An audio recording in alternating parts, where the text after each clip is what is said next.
পশ্চিমবঙ্গ সরকার এবং আমাদের বাঙালির প্রত্যেকটা ভাই বোনকে আজ আমি এটা হাত জোড় করে অনুরোধ করছি, আপনারা না জীবনে কোনোদিনও একটা মানুষকে এই কথাটা বলে কখনো আঘাত করবেন না।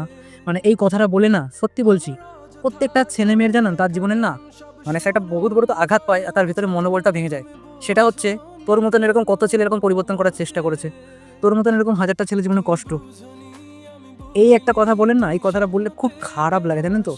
মানে মেন কথা কি বলুন তো? আর এই কথাটা তারা বলে যারা যে নিজে তো কিছু করতে পারে না, কিন্তু যারা কিছু করতে চাইছে তাদের মনোবলটা ভেঙে দেয়। আমি বাস্তব কথা বললাম তো।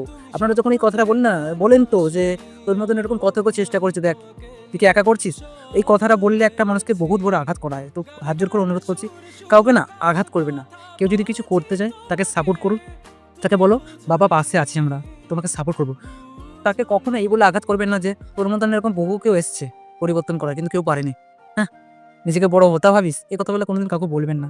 এগুলো বললে না একটা ছেলে মেয়ের জীবনে জানেন তো বহুত বড় একটা স্বপ্ন বা আশা ভরসা পুরো ভেঙে যায়। আর এটা বলার আর একটা গুরুত্বপূর্ণ কারণ কি জানেন তো?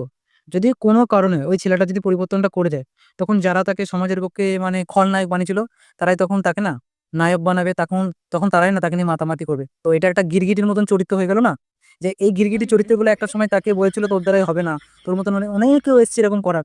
কিন্তু তখন কিন্তু তারাই কিন্তু তাকে এই সমাজের পক্ষে মাতিয়ে বেড়ায়। তাই বলছি, এই গিরগিটির চরিত্রগুলো যদি থাকে কারো জীবনে, বের করে ফেলে দিন। অভিযোগ করবেন না। বিশ্বাস করুন, অভিযোগ করলে না ধ্বংস হয়ে যায়, সৃষ্টি হয় না। প্রকৃতির সৃষ্টি চায়, ধ্বংস চায় না। তো আপনাদেরকে বলছি, খবরদার ধ্বংস চাইবেন না, সৃষ্টি চান। কেউ যদি কিছু করতে চায় তাকে সহযোগিতা করুন, তাকে সাপোর্ট করুন। এই আপনার একটা সাপোর্টে তার জীবনটা পরিবর্তন হয়ে যায়। আর হতে পারে আপনার বাচ্চাদের ভবিষ্যৎটা বদলে যেতে পারে, আর আপনার নিজেরও। এইভাবে একটু চিন্তা করতে শিখুন।